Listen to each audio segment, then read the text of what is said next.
Hey, all you cool ghouls and witches. Oh, that's me.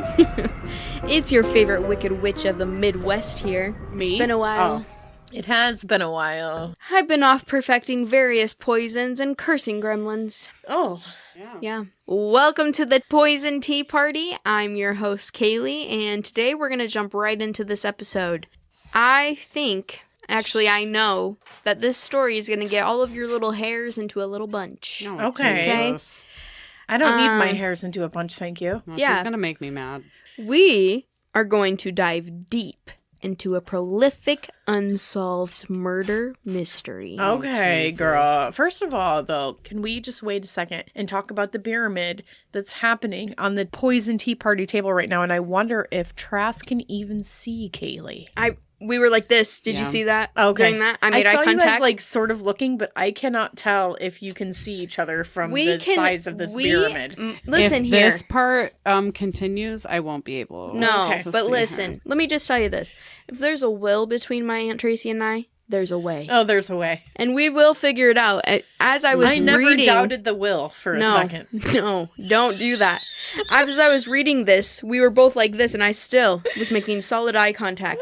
And also, I can't help but Got you. notice that you have a slideshow for us tonight. Yeah. So I feel like I kind of fucked up here. Why? Because this would have been a perfect episode for The corkboard? a corkboard. Oh, no. murder This is board. great. This is But- great. We've never had a PowerPoint I did- presentation before. I did make I'm a PowerPoint. excited. So, and also, I just want to say the pyramid is iconic because I don't know if you could tell in my intro how much I've drank to read this episode. We're gonna try it out. We're We're gonna gonna see what attempt. happens. We're gonna attempt this We- murder right now. Yeah. We might have to might. refilm. We might have to refilm. Re-record, I should say. Here we go. So, the presentation starts like this. Okay. Burger chef. All right. Blood splattered. How does that make you guys feel when you see this image? Murdery. that I already know what's gonna happen. Yeah, Yeah. because if anybody hasn't heard of the Burger Chef murders, then you've been living I don't want to be your friend. That's right. But you know what? I will say this. When you look up, like, just stories of unsolved murder mysteries and shit, this isn't a case that comes up. You kind of have to search for it, or you have to be a crime enthusiast to be looking for it. It's kind of one that if you're into the whole true crime field, the murder Yep. scene, You'll find as it. we are, and That's me. as we tend to Yeah. be around here, That's around me. these parts, then Burger Chef is kind of a staple in that because Yeah. this is it. Like you said, did you say this is an Prolific. unsolved? Yep. Yeah. Unsolved murder Did I say? mystery. Okay. No, you're correct. I don't want to spoil it, but it is No. unsolved. Spoiler Yeah. alert. I said- Unsolved. And if Still- y'all listen to Circleville and you think you can fucking solve it all, well, pay Here we attention, go. class. Because this fucking story, let me tell you, this is like a fucking warning right now. This story, it's gonna sound very sporadic and all over the place, but it's not because I didn't do my research or some shit like that. It's just this case is so all over the place. I'm gonna start with the hardcore evidence that we know and we have, Okay. and then I'm gonna go into theories, and those theories I'm gonna bring up evidence that I may not have talked about, and that's just evidence that they actually found at the crime scene, right? Wonderful. So I'm limiting it to the theories so that it makes sense Okay. as far as the story goes. Perfect. Get into it. Let's do it. So let's go. Let's set the scene. All All right. It's 1978 in Speedway, Indiana. Staying Alive was America's top hit on Billboard 100. Fashion was on the brink of the infamous 80s bold colors, daring designs, along with mixing and matching different materials. My motherfucking favorite. Yeah. Grease was the highest grossing film during this year, and the kids loved it. We love all it. loved it. Hell fucking yeah, we Yeah. still love it to this day. Absolutely. It's iconic. The 70s were cool, fun, but also a decade with a significant amount of unsolved murders. Dun dun dun. Dun, dun, dun, dun, dun, dun, dun, dun, dun, dun. Stop it with the X-Files. Sorry. Okay. So, this story takes place at a burger chef in Speedway, Indiana. Okay. Burger Chef was founded in 1954. So, Oh, wow. Have you ever ate at a burger chef? no, but Neither have supposedly I. Have you ever seen one? No. no, don't think because I have they're either. not around anymore. Oh, they're not around anymore. So it was founded in 1954, right? And this chain of fast food restaurants became extremely popular. And the only other restaurant, a fast food chain that surpassed it in number of locations was McDonald's, Wow. which is like crazy to think about Yeah. because they're not around today. Yeah, Right. no. So it's Friday, November 17th, 1978, right? So it's a Friday night at the local Hop and Burger Chef Okay. at Speedway. And Speedway's like a really big place at this time, right? Because you got the racetracks, and then in the 70s, I mean, with a name like Speedway. fuck yeah. And the kids love to go there. I mean, wanna there go was a there. quote about from one of the people in this that we'll talk about later, but he said it was all tits and ass, drugs and alcohol. That's all he said. Oh, wow. And that's all you need. And I was like, well, I mean, valid. I would want to go to Speedway too. Sounds like a good time, right? Sounds like a great time. And you could go there when you're a kid, a teenager. Yeah. That sounds awesome. Tits and ass. Tits and ass, You know And then what he goes- I like about high school girls? tits and ass. No, but then there's weed and alcohol also. Oh, yeah. Weed and alcohol. solid. Well, that's where I'm going. I'm just setting the scene for you guys. This location is very popular, right? Yeah. You got a lot of kids coming in from all over, and not even just kids, adults, people from all different backgrounds. This night, on a Friday night, so just imagine that, it's a weekend. It's going to be even more Hopping. hopping, right? 4 kids are left to close down the restaurant like any other day. Yeah. This Completely normal. and this still happens today. It happened when I was a teenager. Yeah, like Yep. this isn't outrageous. This isn't weird. I worked at restaurants where I would close with a bunch of teenagers, and it was fun as fuck. You know, Yeah. those were the best nights. Same. But here's where the story takes a turn. These 4 kids would go missing, along with $581. And I think when I looked this up, it was equivalent to $2,000 around that today. Yeah. And just remember that, because the Speedway police believed it was just petty theft by the workers. They thought that they stole the money so that they could go partying that night. And even though they saw and wrote it down in their fucking little crime books, the women's jackets and the purses were all left behind. The other thing that was interesting about the crime scene was not only was there cash that was taken, but all the coins were left.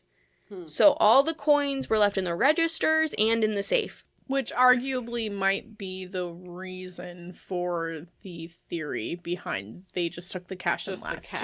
And took the cash and left, right? Yeah. Speedway police completely fucking fucked this case up this very night, because they cleaned up the whole restaurant after finding all of this and opened it the very next day for breakfast. They didn't process the scene. Nope. Did they do with fingerprints or anything? No, because They- they thought that the kids just took the shit and ran. Yeah. They cleaned the entire restaurant and they just fucking opened it the next day. So even if they took fingerprints later on, people were already in And out. days and everywhere. after. So Wow. 2 days later, all 4 bodies would be found in rural Johnston County, Indiana. So this is only like a couple miles away from And then they're like, Speedway. oh, fuck. Yeah. And it was found just by like a person that was walking, taking a hike in the woods. These bodies, they were found murdered. It wasn't, they were just laying there. So 4 people All 4 of them? were Yeah. murdered. Oh, my God. So we're going to get into it here. Ruth Shelton was 17 at the time, and Daniel Davis was only 16, were shot in the face, Ugh. but they were laying down. So it was like back of the head, So exited. execution style. Yes. Yes. That's what it was, quote unquote, execution style, as lead investigator stated. Mhm. They think they were told to lay down at some point before being killed so that they could shoot him just right in the head, because the exit wounds are through the face. Ugh, poor babies. Jane Frett was 20 years old, and she was the manager at the Burger Chef at this point, so she was just like that assistant manager at the end, Right. the night shift. Was stabbed twice in the chest The interesting thing about this is the blade was left in the chest, but the handle was missing. Broken off. It had broken off, and they, to this day, have never found the handle. Mark Flemons, 16, and I also feel like, I hate to do this, but I feel like it's important to this case. He was a black male. He was only 16 years old, was beaten to death. Yeah. He died from choking on his own blood. The police thought that he died from a broken nose. That's fucking awful. So, like, we don't know for sure that he did die from a broken nose. But that's the only thing that makes sense. Yeah, this is just what police thought at the time. Well, we also know that they were like, nah, the kid stole the money and ran away, so it's fine. So a lot of the reason that I go back throughout these theories and kind of counteract what police are saying is because that's a common theme throughout this entire case. From the very beginning, they fuck it up. So every theory they come up with, the police, there's something to debunk it in some kind of way. Okay. This part was crazy. So the Speedway officers would later come back to the restaurant after the bodies were found. Okay. This was like a day or two later. And would restage the crime scene. They would take photos of the crime scene and claim they were taken the same night of the crime. Yeah. No. No. Wow. No. What, to cover their own asses? Yeah. Yep. Or to... Yep. Yeah. Both. Yep. But mostly to cover their own asses. So ridiculous. Here, that was the core evidence, right? So that's our base. Now we're gonna go. This is an unsolved mystery. We don't know. Nobody's been charged. It's been 40 years later. We still have no fucking person of interest at this point. Like, everyone's been fucking debunked. So we're just gonna get into the theories now. Wait a minute. 4 people are killed. Yep. So they're kids. You have to 4 people. It's more than one person that did this crime. Like, yep. Not one person can how take many, on 4 people. How many? One person isn't going to be able to control 4 people. Oh, they're not going to be able. No. And when you look up this crime, it'll say online, like any kind of news source, it'll say police believe more than 2 or more suspects involved. So, like, it never says that there's just one. But I think there's got to be more than 2. I just think there's more than 2. If it's me and I'm working at Burger Chef, fuck yeah, and 2 people come in to rob us blind or whatever, and then take us out to some unknown fucking destination and gonna kill us, I'm acting a fucking fool from the start. Hell yeah. I am not gonna be letting them take me anywhere. Since how old was I when I started telling you that if somebody abducted me, I was going to act like I was insane? Crazy. Like, I would get in the back car and be like, crazy person. Like, well, bitch, don't abduct to catch me. them all, because, like, so here's me, okay? Say I'm one of those ladies. I'm gonna be cool for a minute, but I'm not gonna. My sister is the other crazy lady there. Yeah. Let's just hypothetically, okay? Hypothetically, my sister is going to look at me as soon as she realizes something is wrong, and she is going to create an absolute I'm going to go psycho. fucking diversion, and I'm going to duck out the back. Yeah. And then I'm going to fucking find somebody. And somebody's going to get help, right? Yeah. Like, that's what I'm thinking is going to happen. So there's got to be multiple, because, you know, you're closing a restaurant, so they're not just all in one area. They're spread out. I just want to say, we've all worked nights here at a restaurant. Exactly. In a restaurant, yeah. So we all know how closing and works. These events would have happened from like 11 o'clock to midnight. It would have been like a very short window. So Daniel Davis, he's 16 years old at the time of this murder. So he looks like a baby. And he does look like he really baby. Does. Oh, so then next to him is Ruth Shelton. She was 17 and she was only 30 days away from turning 18. Ugh. And the thing that is so sad about her case, there's an interview with her sister and she reads like a little thing that she wrote in her journal, Ruth did.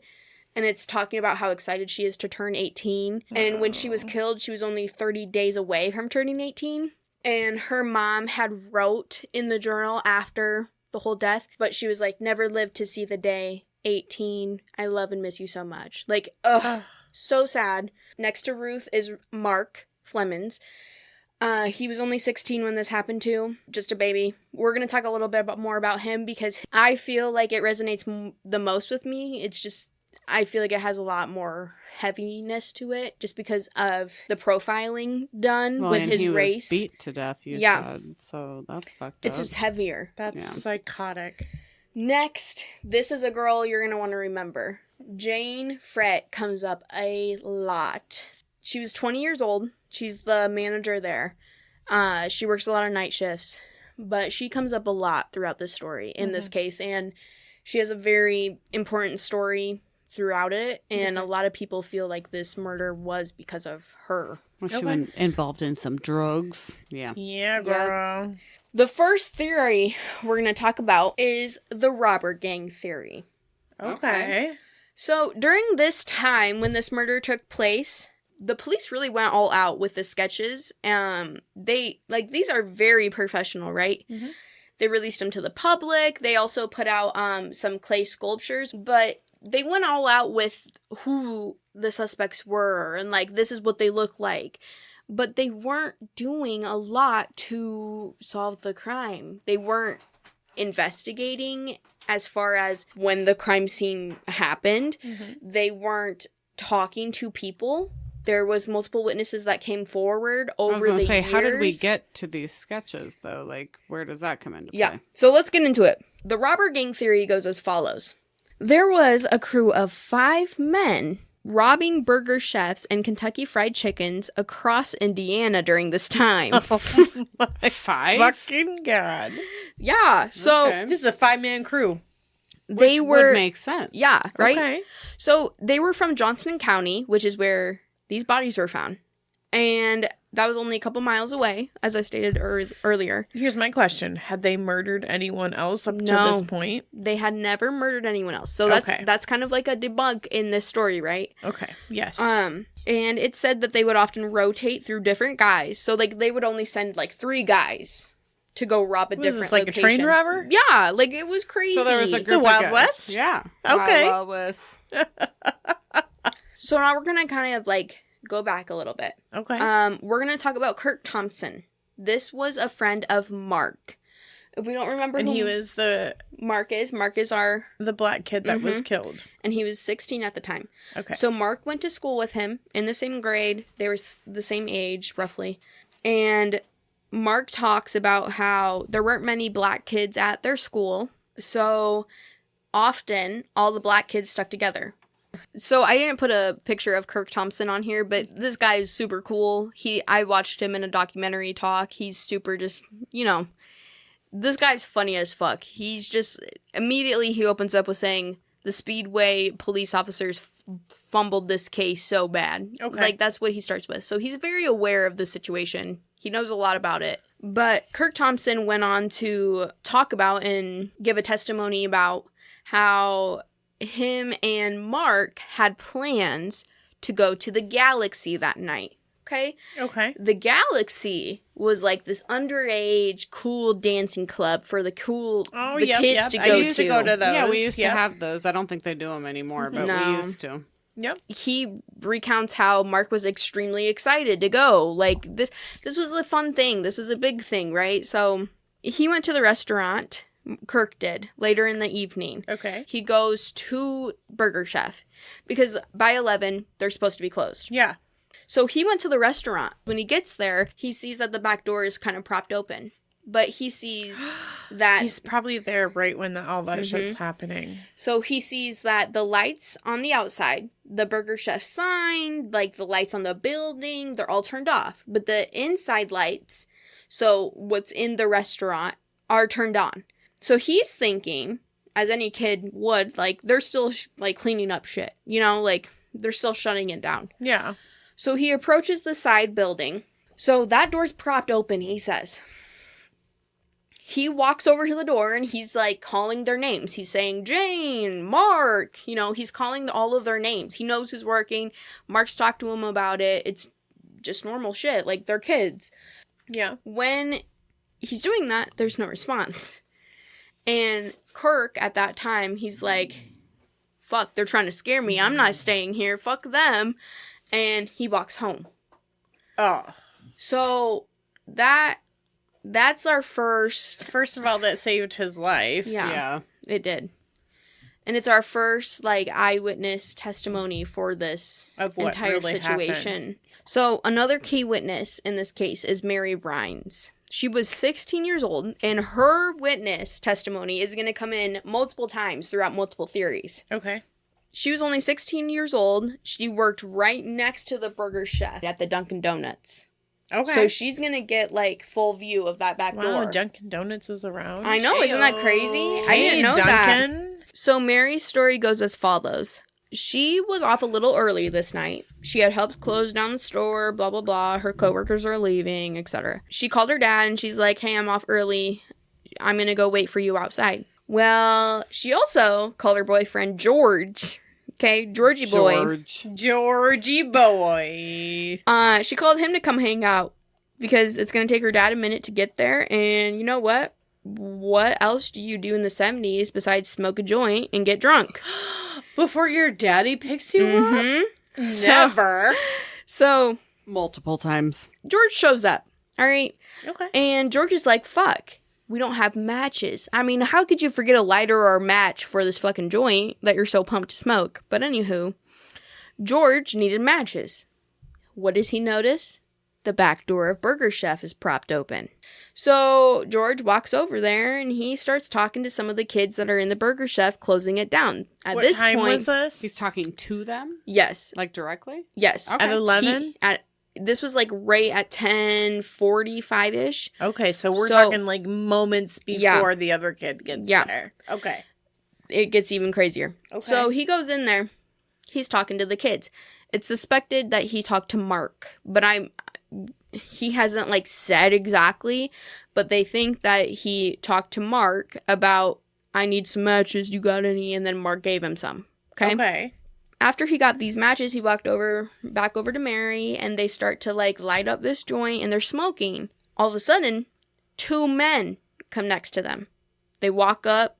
The kids, Mary and George, were scared that the guys smelled their weed. They're underage Well, kids. yeah, they're 'cause they smoking were, weed like- outside. So these look like adults. Yes, they're adult men. Okay. So Mary says that one of the guys says, you kids need to get out of here because there's been a lot of vandalism going on. And you know what I'd say? I don't give a fuck about Right? vandalism, mister. But also, it's kind of eerie. Mary goes on to say one of the men was a tall man. She says about 6 foot, 6'2". And the other man was short, about 5'8", and he has the big beard.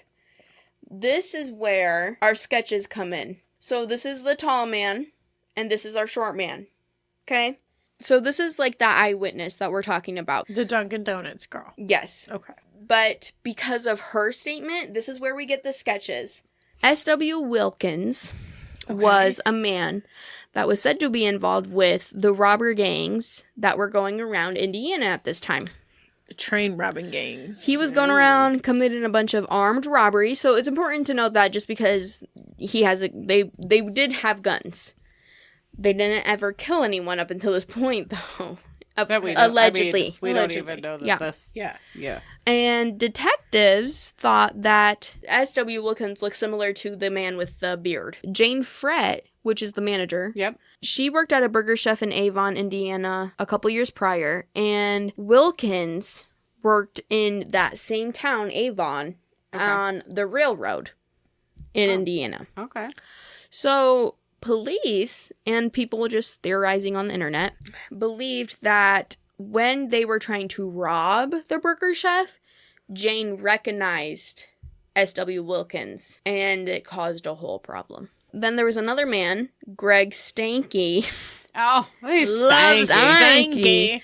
Both men lived close to the burger chef in Jefferson County. That's where the bodies would be found. It was common for this robbery crew to steal an employee's car, which at this crime scene, Jane's car was moved at How the do we crime know scene. that it was moved? So the night, like the next couple days when they're coming in and they're investigating, Jane's car was found, this is crazy, across the road from the Speedway Police Department. Okay. So it's believed that at some point during this robbery, this night, whenever the fuck something happened, that whoever did it moved her car. Or they attempted to use her car to move them. Yeah. Okay. They think that they either moved something, they moved them, and then parked it to leave it at the scene. Can I ask you a question you might not have the answer to? So where was the burger chef in relation to the police department? To know how far It's not away it was. far. I know Okay. that it's not far. It's in Okay. the same county. So Okay. we're still talking Speedway. Yeah. It's only like a couple blocks. The importance of that situation is that the robber gang that was robbing burger chefs and Kentucky Fried Chickens in Indiana at that time were also known to steal employees' cars. Okay. That tracks. So that's kind of why they connected the two. Okay. The only other thing that we know, the evidence that we have with the car, as far as like how it's moving, is her keys were found in her pocket at the crime scene. Oh. So in her Yeah. pant pocket. Right. Nothing. It doesn't make sense. Yeah, no, that doesn't make sense. So somebody, people who killed her would have had to move the car and then put it back in her pocket. That's what I think. Or made her move the car. And she just and naturally then put him back in her pocket. Yeah, that's kind of weird. So I have switched the slideshow. This man he goes by. Sorry if you can hear our dog breathing in the back. God. His name is Oni Kerploni. Yeah, that boy's name is Odin Perplodin. This man on our slideshow, Don Forrester. Don Juan Valdez. The lead investigator on the Burger Chef case for like the past 40 years, he retired. Okay. He said that Don Forrester was a bad guy. So, let's talk about Don Forrester. He looks kind of harmless and kind of nice Right? in his picture. We're going to just talk about it. He wanted to talk to police about this case in the 80s. Okay? So, we're talking few years after it happened. 10 years later. Mm-hmm. He told them who was shot, who was laying next to each other. He explained the entire crime scene, okay? Okay. He mapped it out word for word. He knew exactly what happened at the crime scene. He was in jail already during this interview, serving a 99-year sentence for rape. But so how the does picture one- of him is not doing justice to his true character. No, but how does one get 99 years for rape? That's my... In 1970. Because nowadays you 1978. can't get fucking 6 years for rape. Exactly. Right. You get probation. Okay, so... I didn't do research on him. I didn't look up the details of the crime. All I know is that he was serving a 99-year sentence for rape in 1978. And at the time that he spoke with cops about this case in the 80s, he had already served a 10-year sentence for that crime that we're talking about. So he was already in jail? Yes, he was already in jail. So Jane Frett, the manager at Burger Chef, was supposedly in debt. $15,000 in she's debt. 20. Yeah. Yeah, but if she was on drugs, then... It was supposedly by Mr. fucking Don over here. She was $15,000 in debt for cocaine. Okay. It's a hell of a drug. It's a hell of a drug. When the Burger Chef murders happened, Don Forrester wasn't in jail for that rape crime yet. So he was out, like... So it's plausible that she could owe him this money. And it wasn't him necessarily. He was a collector, if you will. He's going to be the front guy, right? Yeah. So he's working for a group, yeah. Okay, of drug mules. Mm-hmm. He knows that Jane owes money. He is a collector. So he's going to be that interrogator person, kind of like a cop. He's going to play bad guy right away, though. Mm-hmm. Because at this point, if you're $15,000 in debt, you're really far gone. That's a long time to let someone live, I'm just going to say. That's a lot of money.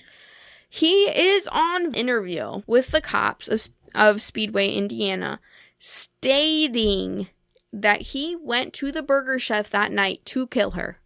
That enough should be a fucking case, right? Yeah. No. Don Forrester states Jane's brother. I feel he looks very similar to this guy. Okay. The bearded dude. Yes. The bearded guy from the very first sketch that we had. The good sketches. Yes. And even in the There's documentaries. no way your brother has anything to do with this. You'd be surprised. Even in this documentary... Just because we love our brother and we're close to Yeah. our brother doesn't mean that everybody's close to their brother. There's no fucking way. Jane's brother, his name was Jimmy or James Fret, and he was often involved with drug gangs around Indiana at that time and the law. Forrester said everyone was armed and high. Now, when I talk about everyone, I'm going to get into more details here. He talks about how there are two men that come there in a red car. He's in this van with another man. Okay? And they're sitting at the burger chef. Outside the burger chef. Yep. And they're, from my understanding, Don Forrester was waiting for a headlight flash from the red car, like a beep beep, to enter the building and approach Jane for the money. Forrester said his initial role in this entire scheme was to be lookout. He says that he was supposed to go over by that railroad. Okay, let's take us back on this side where the Dunkin' between Donuts the Dunkin' is. Donuts and the Burger Chef. So he was to be positioned between the Dunkin' and the Burger Chef to be the lookout. So he says. Yes. Okay. He said that he kind of like continued to make eye contact with Jane throughout the night. He could tell she was frightened, which it's hard to say these accounts are real or not because yes, you would be frightened. Just to clarify, we are talking about $15,000 or are we talking about $1,500? $15,000. 1978. So it's a lot of money. That is psychotic. That is a psychotic. She snorts a lot of cocaine. She's having a Studio 54 in her fucking bedroom every Absolutely. fucking night for like 6 years on that. She's probably got an 8-ball a night at that point. How much does an 8-ball cost in fucking 1974? I don't know. Let's Right. ask Google. Hey, Google. 1978. 1978. Google will know this. Hey, Google. How much does an 8-ball of cocaine cost in 1978? Price per gram, hold on, cost of an 8-ball is 3.5 grams. Conservative 1979 price is $125 to $200 per gram. So that's $600 per 8-ball. That would make sense. So it's $600 roughly per 8-ball. We're talking about $15,000. Jimmy Fret, her brother, was a drug Well, this makes me person. mad if you say that because then her brother is the one with the habit and she's And the one that's Let's like... talk about Don Forrester. Okay. Don Forrester also said in that same interview with the cops that Jimmy or James Free didn't want anything to do with Jane's debt. Like, when they came and approached Jimmy about it, he was like, if that's my sister's debt, that's on her. I'm not dealing with that. That's not my job. You know, he wasn't going to help pay for anything. I also wanted to go back and talk a little bit about the van, because this is going to come up again. So the van, there's a lot of key witnesses who says... Do you know how I said how there was a red car And a blue van. and a blue van? In a blue van. Okay. This blue van, allegedly, would also be known as yellow, orange, a Ford, and a Chevy. So, like, this van Literally everything. would change so Anything. much throughout theories and accounts Really? and witnesses. So, Don Forrester's the lookout man, right? He was supposed to go stand by the railroad tracks. This could be tied to Mary's account, maybe, possibly, of the bearded man. Because he says in his interview that he can't go over to the railroad tracks or stand there on lookout because there's people over there. So this is what he says happened. He says that he's about to go approach Jane about the debt, which I assume he approached her in an aggressive way because of Yeah. how others reacted. Hey, man, where's my fucking Yeah. money? Where's my motherfucking money? Yeah. It's Yeah. said that Yeah, Mark bitchin'. was apparently like, fuck you, this isn't happening. So he went and approached him What a G, with man. the same aggression, okay? Good. What When a fucking hero. that happened, Don Forrester pushed them all in there. And he has the guns out, and then all those other guys come in, and it escalates. Yes. Right? Okay. So in his interview, Don Forrester talks about how he was stabbing one of the girls. He can't remember who or what or when, but like this is what makes it but so. that matches with Yeah, because she was stabbed. And and his knife fucks up, and he loses the fucking blade. He claimed to that. He said that. Important part. He says that he had stabbed one, and had a .38 gun, and shot 2 more. Okay. Later on, Forrester's ex-wife at the time of the crime, they were married. Right. She claims he took her back to the crime scene to pick up those shell casings. You have to, like, kill and dispose of 4 bodies and then go get your wife and then go back to the scene and pick up You have shell plenty of casings time. and- Like, this is... And this is what people were talking about was like a error, I guess, in this theory, was because why would they go back to the crime scene before the bodies had been found? And this is only a 2-day span. It said that they went back to the crime scene the next day to pick up those shell casings. I think that's not... You No, wouldn't because go back. they opened the restaurant the next morning. So for me, I'm like, why? This theory doesn't make a lot of sense. Well, here's the other interesting part.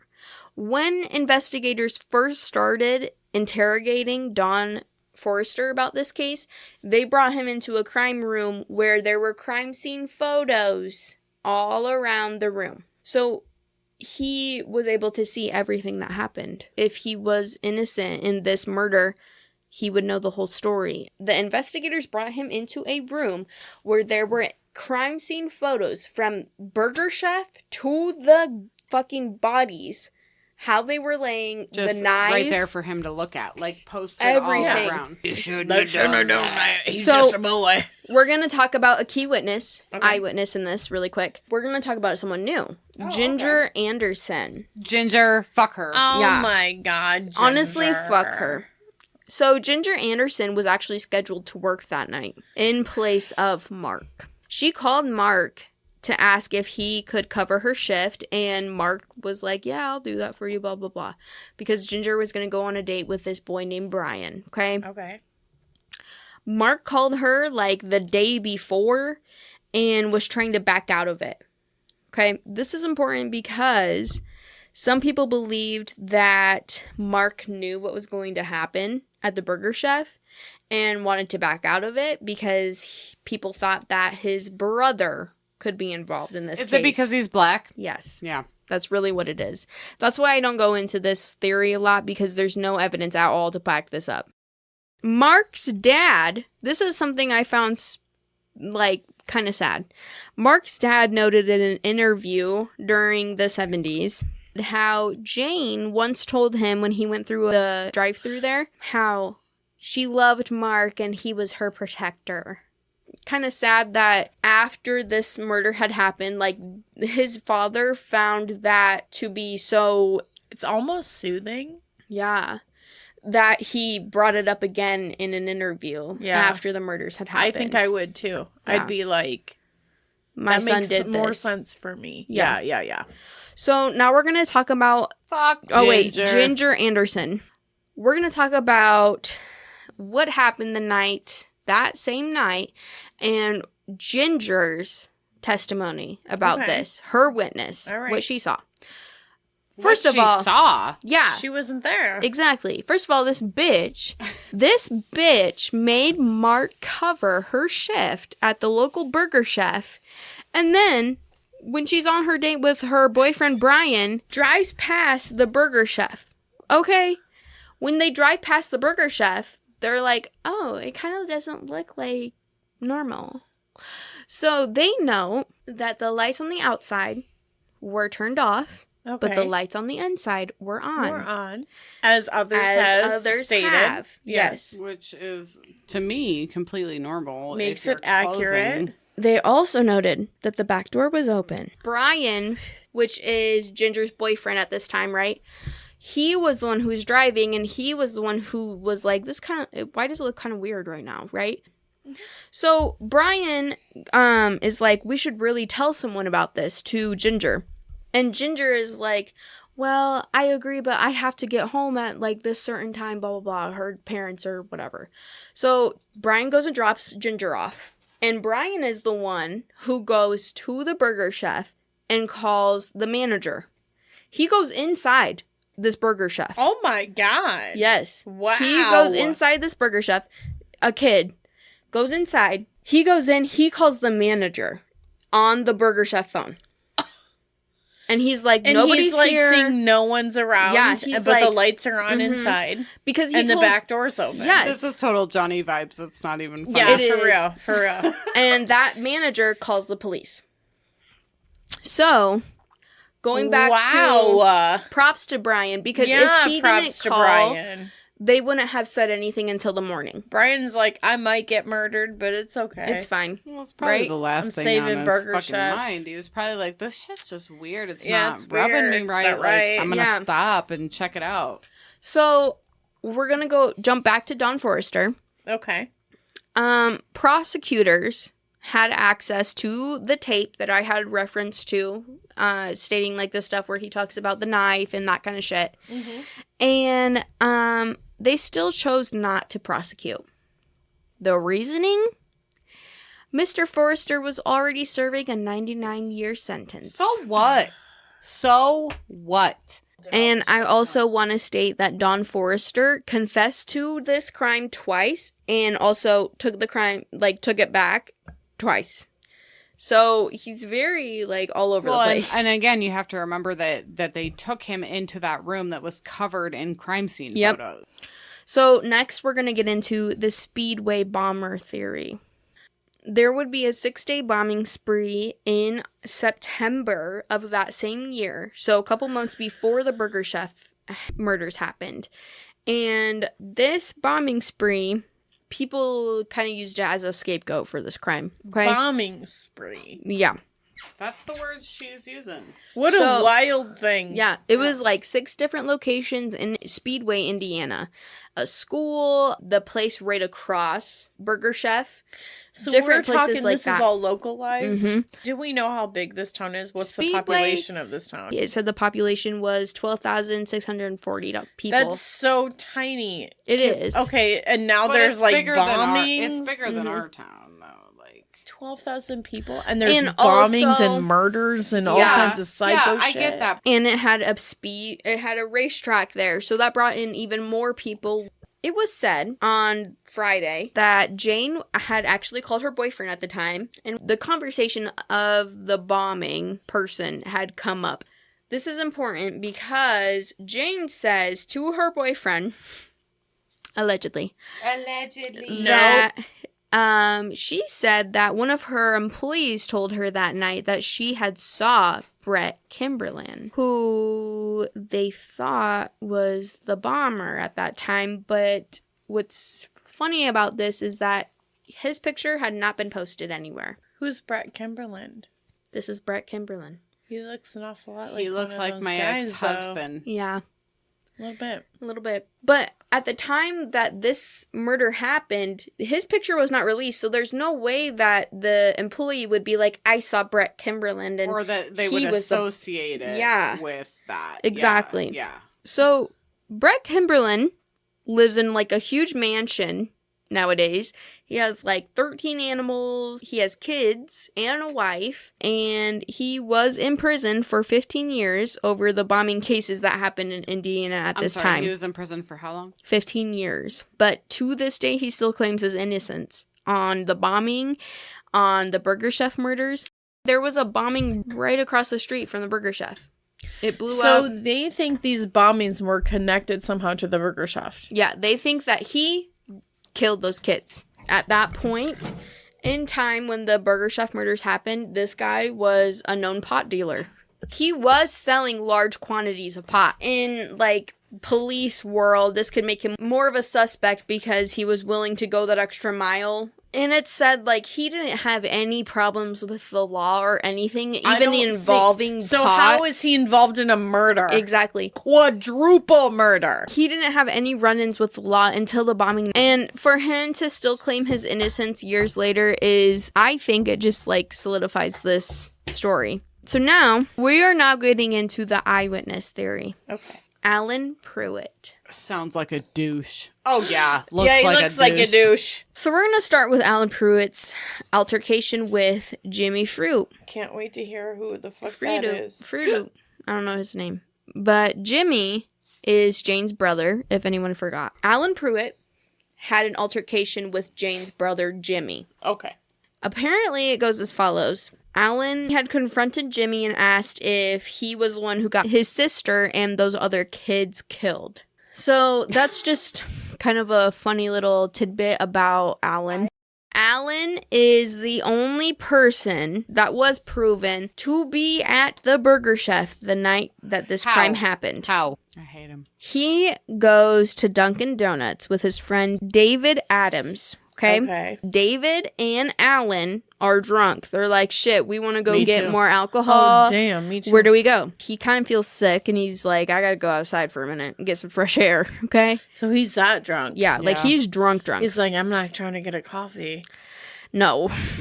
Or David donuts. is trying to get a sandwich, okay? David needs a goddamn... sandwich? He needs some food. But he needs a greasy sandwich. Yeah. So... when he goes outside, well, that was like the initial thing. They were going to go to Burger Chef because they wanted that greasy food. Yeah. But it looked like it was closed. When he goes outside to get some fresh air, he hears racket outside of the Burger Chef. Okay? Racket.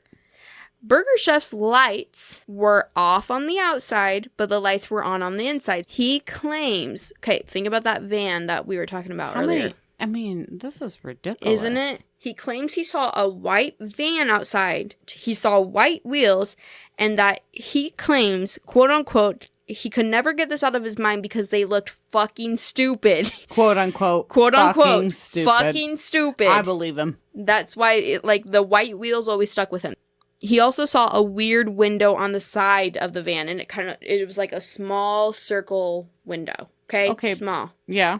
Alan thinks the driver looked like a man by the name of Jeffrey Reed and Tim Willoughby in the passenger seat. And he happened to know them? I guess. Well, because they were all fucking messing around. Wow. Yeah. And these men would have been a part of this drug gang that would also be in affiliation with Jimmy, Jane's brother. He claimed Jeffrey grabbed the black boy by the neck and threw him, knocked him out, picked him up, and threw him in the back of the van. Alan's story changes a lot over the years, and at one point he thought he saw Jimmy Fruit, Jane's brother, as the driver. So that kind of just completely changes the entire narrative, right?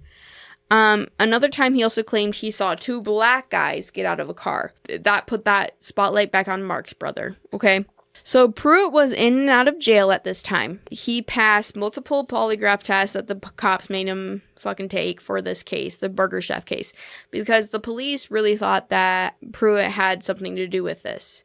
Alan Pruitt claims, so at 4 o'clock in the next day, so a Saturday, he says that he goes to a Dairy Queen, which is like a local hangout spot, and it's in that same area of Avon, Indiana, only a couple miles away from Speedway, Indiana. So you have Speedway, Avon, and then Johnston around here. The general vicinity. Yeah. So he says when he got there, he saw that same van, now the color orange, that he saw the night before at the Burger Chef. So he gets in this van. Okay? But at this point, we can't really fault him because the bodies haven't been found yet. So they still think like these kids are just like doing their own goddamn thing, right? So he gets in the van, and it is Tim Willoughby and Jeffrey Reed. And along with them is Mary Ann Higglebottom. Wow. All right, she's hot. She's popular. Yeah. When he gets in the car, he says that Mary appears to be high, and she kept rambling on about how they killed these kids, and they wanted her to shoot one so that she would be responsible too. At some point, they parked this van, okay? Because she's just going on and on and on and on. And when they got out of the van, she looks at Alan, and she's like, you need to run because they're going to kill you too. So Alan fled the scene, and when he was running, he heard a gunshot. Tim Willoughby was supposedly dead at the time of this whole incident. Okay, so we're going back here. Tim Willoughby, apparently, he died in June of that same year. So that's months before November. this even happened. Yes. Mary was found dead and sealed in a barrel in June of that same year, okay? Tim's body has never been found to this day. Oh, now we're going to like conspiracy shit. So we're going to kind of talk about Ginger Anderson a little bit again, just because of her accounts that could tie Jimmy to this story again. Okay.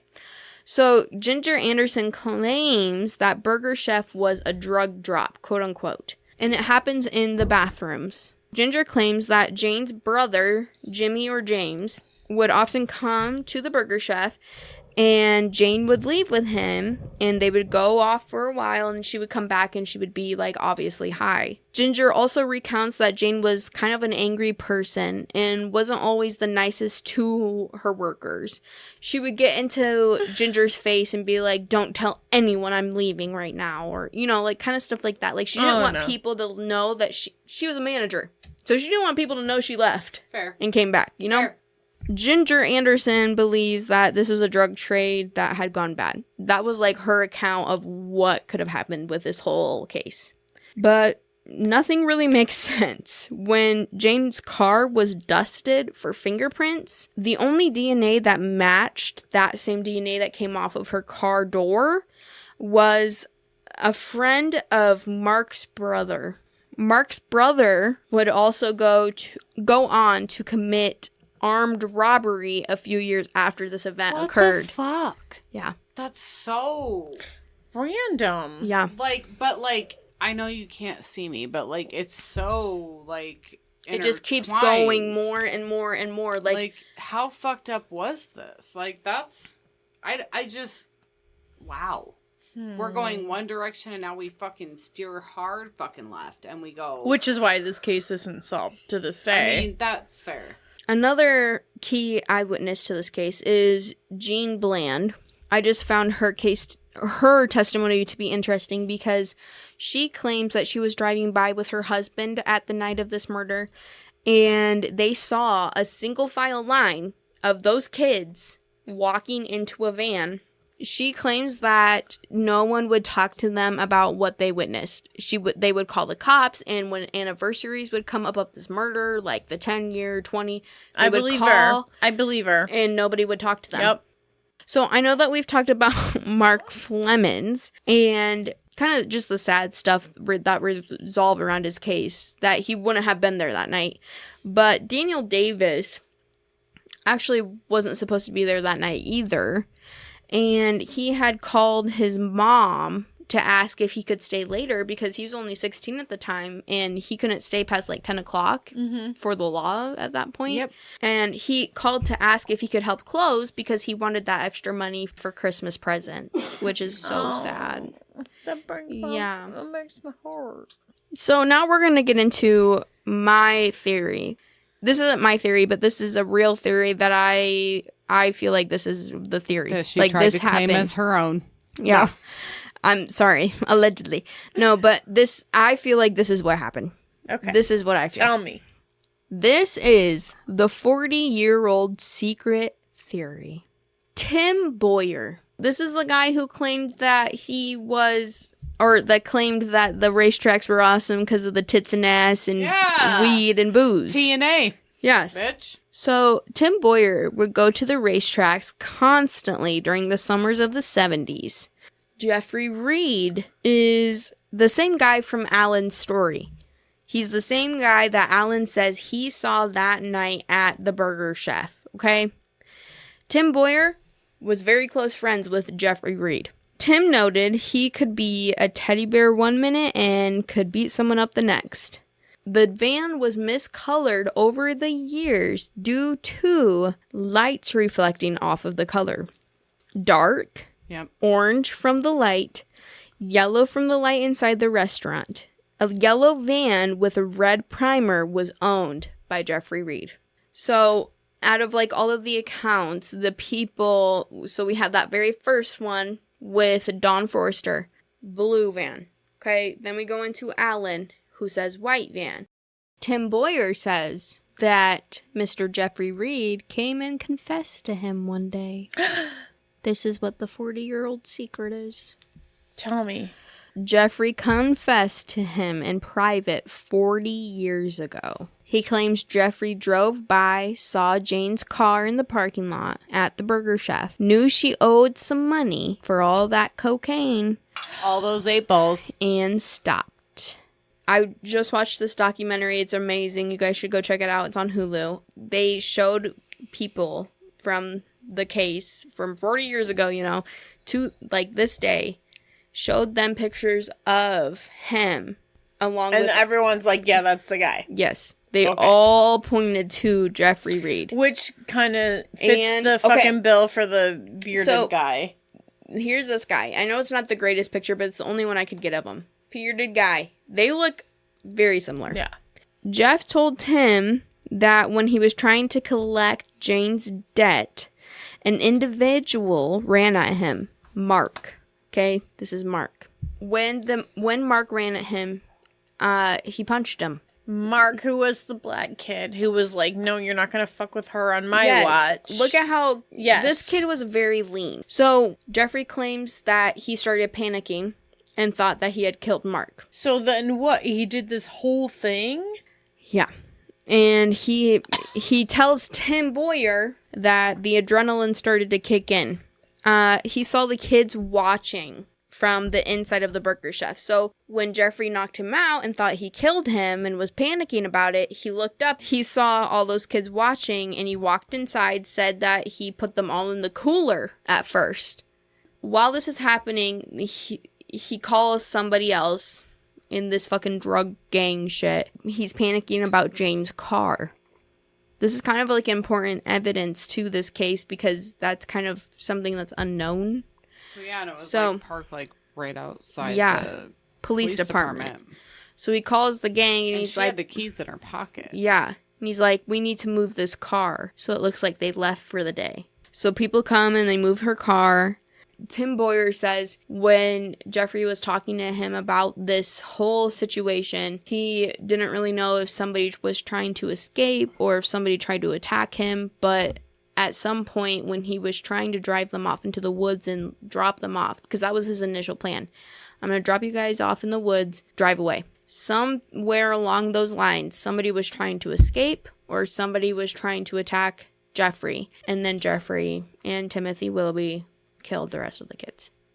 Tom Boyer would also state, this is a direct quote, "The number one killer in America is people meddling in others' business." Oh, what a piece of shit. So they've never been convicted of this crime. No, Jeffrey Reed has never been convicted. Actually, though, he was arrested in 1986 for an unrelated crime. The lead investigator on the Burger Chef case came to where Jeffrey Reed was, took him to a hotel, got him breakfast, kind of like Yeah. smothered him up, Yeah. you know? Boozing him Yeah, over. yeah. Woo! Fucking be like, yeah, Um, man. The lead investigator told him he was retired at the time. He wasn't. And he accused him of the Burger Chef murders, and he wanted to know what Jeffrey Reed was going to say. Or if he knew anything. Yeah, he didn't read him or his rights.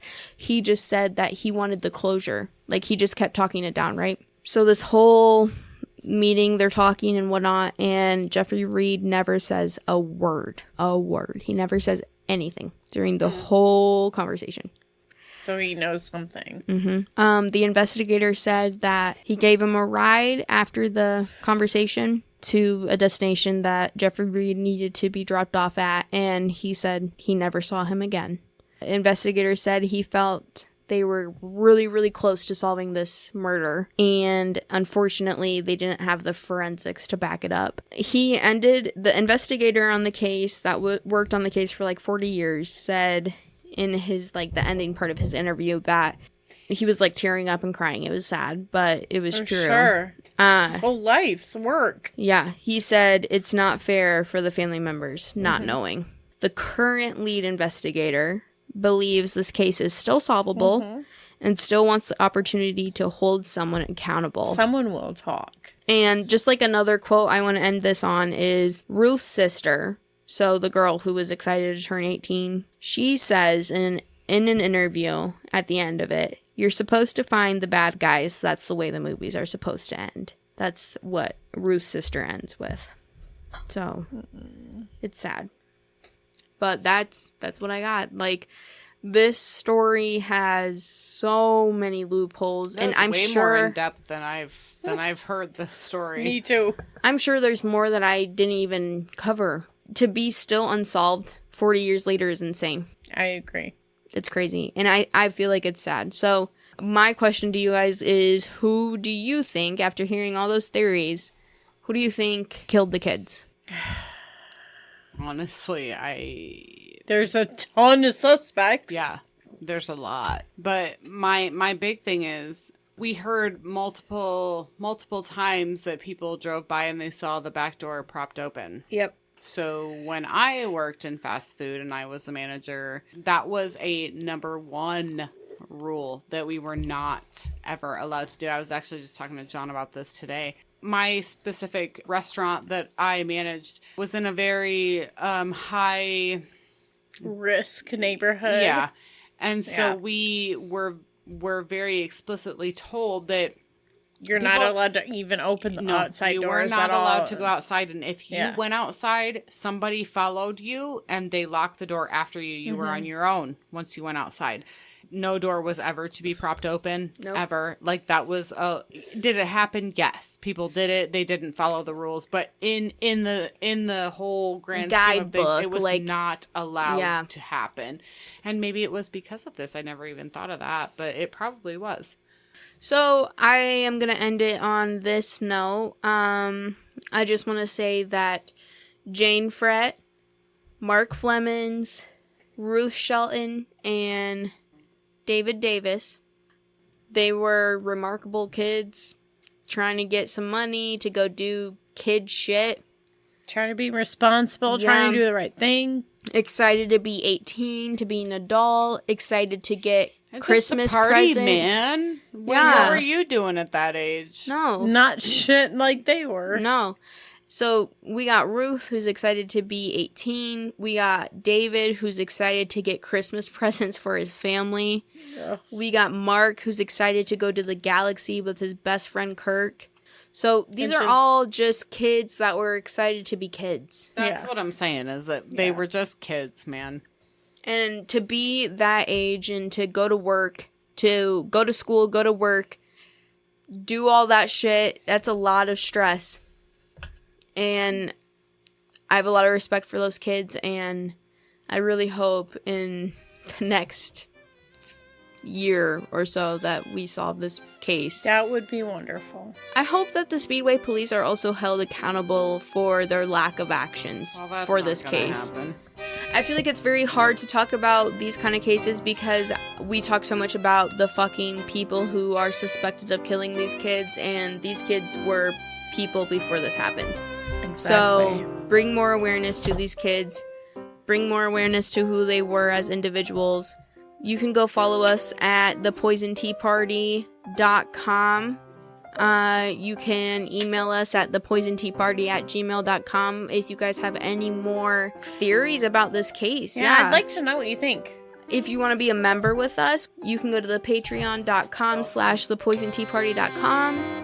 Rest in peace to the Speedway murders. I hope you find peace wherever you are. And with that, we end this on You've Been Poisoned.